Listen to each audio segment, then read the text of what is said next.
உன்னை சஸ்பெண்ட் பண்ணிட்டேன்ல, வீட்டுக்கு போ. சரி. ஏய் மச்சான் இல்ல சார், நாங்களும் தானே சார் சண்டை போட்டோம். அதுனா சார் எங்களுக்கு வார்னிங், அவனுக்கு மட்டும் suspension. I have given him enough warnings. சரி, என்னை கேள்வி கேட்குறியே, உனக்கு அட்டெண்டன்ஸ் எத்தனை பர்சன்டேஜ் இருக்கு? 70 சார். அவனுக்கு 2% இருக்கு. அவனை காலேஜில் விட்டா கிளாஸில் வந்து கிளிக்க போறானா? அவன் ஹாஸ்டலில் சுற்றிட்டு தெரிவான். அந்த ஹாஸ்டலில் அப்படி என்னதான்டா பண்ணுவேன்? சார் 43 அரியர்ஸ் இருக்கு சார். அவன் ஹாஸ்டல் டெய்லி படிச்சிட்டு இருக்கான் சார். கிழிச்சான் சார். ஃபைனல் செமஸ்டர்ல எல்லா பேப்பரையும் கிளியர் பண்றதுல தான் இவ ஃபியூச்சரே இருக்கு. Please understand sir, please. சரிம்மா, I don't want to spoil his future. I'll give him one chance. அவன் சஸ்பென்ஷன் தூக்கிடுறேன். But with one condition. அடுத்த 3 மாதம் நீ எல்லா கிளாஸ் அட்டன் பண்ணும் வித் 100% அட்டெண்டன்ஸ்.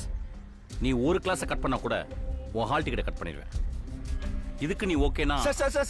சார் இந்த 43ஓட 5 சேர்த்தா எவ்வளோ அன்பு? 48 மச்சான்.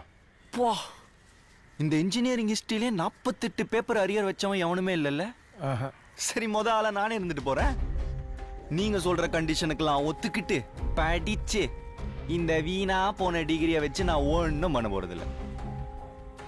உங்க டிகிரியை நீங்களே வச்சுக்கோங்க. டேய் டேய் டேய்